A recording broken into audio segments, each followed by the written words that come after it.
Hare Krishna, Srila Prabhupada ki Jai. Welcome to ISKCON New Mahavan Nourishing the Soul series. Today's shloka is from Srimad Bhagavatam, Canto 10, Chapter 9, Shloka number 20. The glory of Mother Yashoda. This is a wonderful conversation between Sukadeva Goswami and Maharaj Parikshit. Nemam virincho na bhavo nashrir apiyanga samshaya prasadam lebhire gopi yattat prapa vimuktidat nemam virincho na bhavo na imam virincho na bhavo nashrirapyanga samshaya nashrir apyanga samshaya nashrirapyanga samshaya prasadam lebhire gopi prasadam lebhire gopi yattat prapa vimuktidat yattat prapa vimuktidat nemam virincho na bhavo nemam virincho na bhavo nashrirapyanga samshaya nashrirapyanga samshaya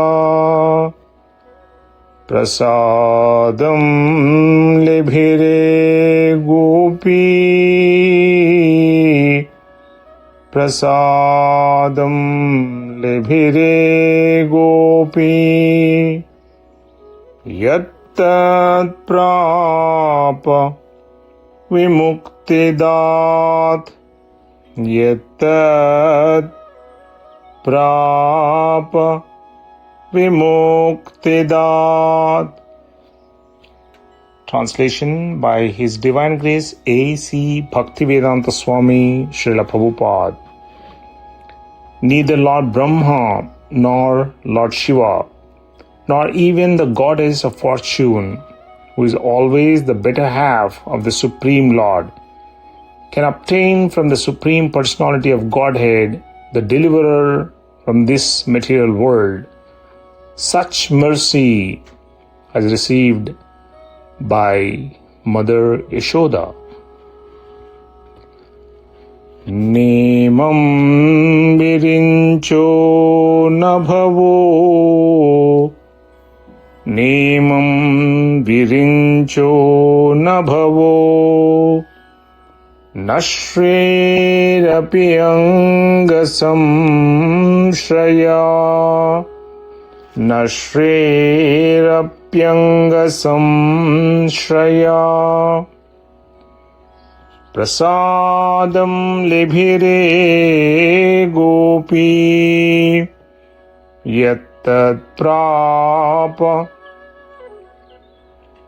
vimuktidat yattat prapa vimuktidat nemam virincho na bhavo nashrirapyanga samshaya ప్రసాదం లిభిరే Gopi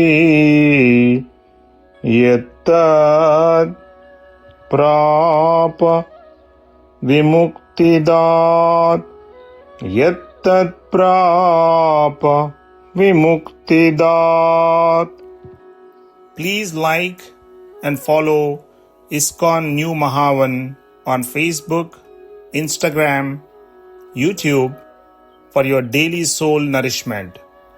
Hare Krishna, Krishna Krishna, Hare Hare, Hare Rama,